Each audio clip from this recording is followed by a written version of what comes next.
On this ground where we are standing, holding dreams. Yes, actually, araw-araw ko siyang pinag-pray.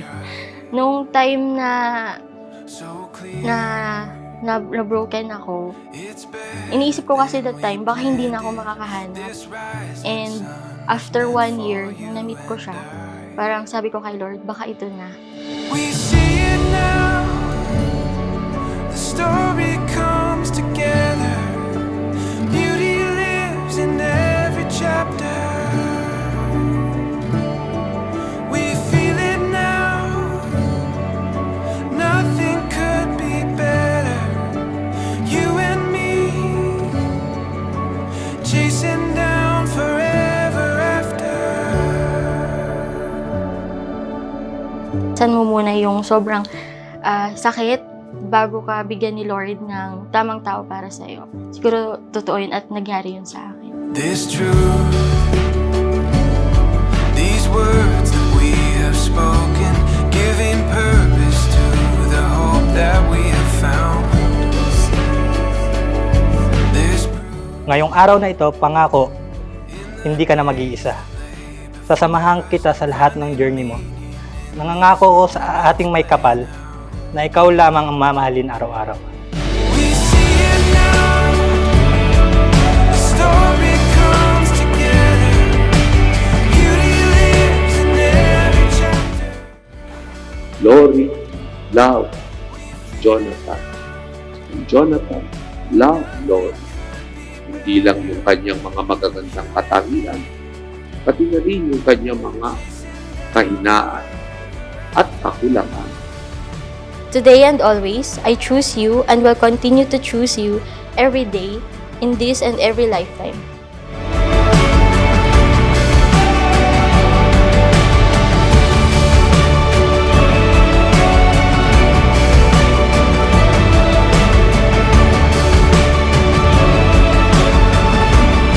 Kahit naman nung simula na pray ko talaga sa Panginoon na magpunta ako sa tamang babae. Kasi hindi ko na afford magkaroon ng failed relationship. Kasi ayun nga, since first girlfriend ko siya, ayokong magkaroon ng ganun. We feel it now. And nothing could be better. You and me chasing down forever after.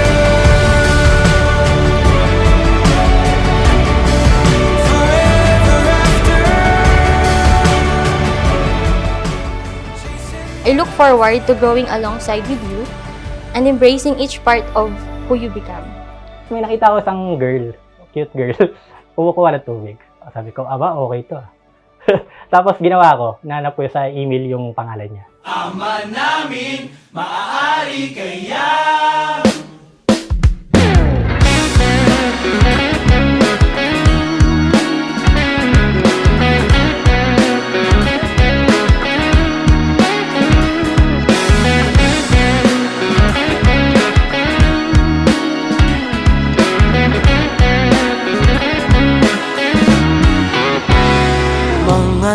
Jonathan at Lori, yan ang kwento na inyong buhay, kung paano nilikha ng Diyos ang pag-ibig sa inyong mga puso at kayo'y pinaglapit.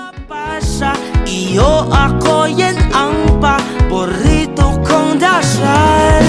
Dalawang party. I can't wait to build our life together, creating a home with understanding, love, and laughter. Pwede bang ako o nalaan? Sabihin mo, mapasaya mo, hanggaan. Gusto mahaba man ang posisyon, sasabahan ka sa simbahan. Pwede bang ako o nalaan? Sabihin mo, oo. Before I met you, I always pray to God that if I will love again, He will give me a man who will truly love me, who will appreciate me, and most of all, who will love my family. Ngayong araw, nasa harap tayo ng mga taong nagmamahal sa atin. Nais kong sabihin sa kanila ang salitang nahanap ko ng aking palagi. Ama namin, maaari kayang mapasaking pinakaasam. maaari kaya Salamat dahil hindi ko pinilit yung panahon na hanapin ka, pero kusa siyang dumating dahil binigay ng pwede Diyos. bang ako o nalaan